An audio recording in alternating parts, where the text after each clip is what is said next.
అంటే సీట్లు సర్దుబాటు చేసేసుకునే సభకి వెళ్తే లేదు అలా కాకుండా వీళ్ళు ఉమ్మడి సభలు పెడతానంటే రేపొద్దున జనాల్లో అభ్యర్థుల్లో అయోమయం కంటిన్యూ అవుతుంది. ప్రాక్టికల్గా ఈ మొత్తం ఎపిసోడ్లో ఒక రకంగా చెప్పాలంటే విక్టిమ్స్గా మారుతున్న జనసేన వాళ్ళు.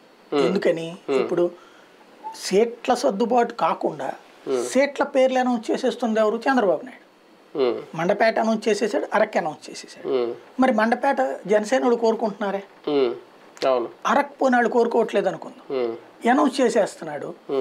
ఇక్కడ వీళ్ళ వైపుకి ఏది తేల్చట్లేదు.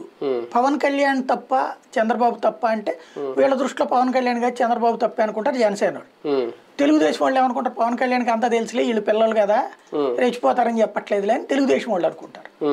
ప్రాక్టికల్ కాన్సెప్ట్ ఏంటి? పబ్లిక్లోకి ఏంటి అన్న స్పష్టత ఇవ్వకుండా వెళ్తే రేపొద్దున ఎందుకు రావాలి? చిన్న ఎగ్జాంపుల్, ఇప్పుడు జనసేన వాళ్ళు ఒక నియోజకవర్గంలో ఒక నాయకుడు, తెలుగుదేశం పార్టీ నాయకుడు ఇద్దరు ఉంటారు.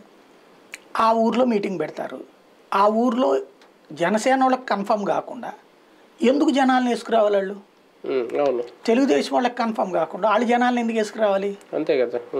జనాలు ఊరికినే వచ్చేస్తారు ఎగబడిపోయి అంటే అమాయకత్వం. పవన్ కళ్యాణ్ వస్తున్నాడంటే కొంతమంది వస్తారు, నో డౌట్, ఫ్రీగా డబ్బులు లేకుండా. కాకపోతే వాళ్ళకు కూడా వెహికల్స్ అరేంజ్మెంట్, ఫుడ్ గిడ్డు లాంటివి చూడాలి ఆ వచ్చే వాళ్ళకు. అది చెయ్యాలంటే ఓ నాయకుడు ఖర్చు పెట్టాలి. అందుకే ఉమ్మడిగా పెడదాం అనుకుంటున్నారేమో, అంటే పవన్ కళ్యాణ్ వస్తే జనం బాగా వస్తారు.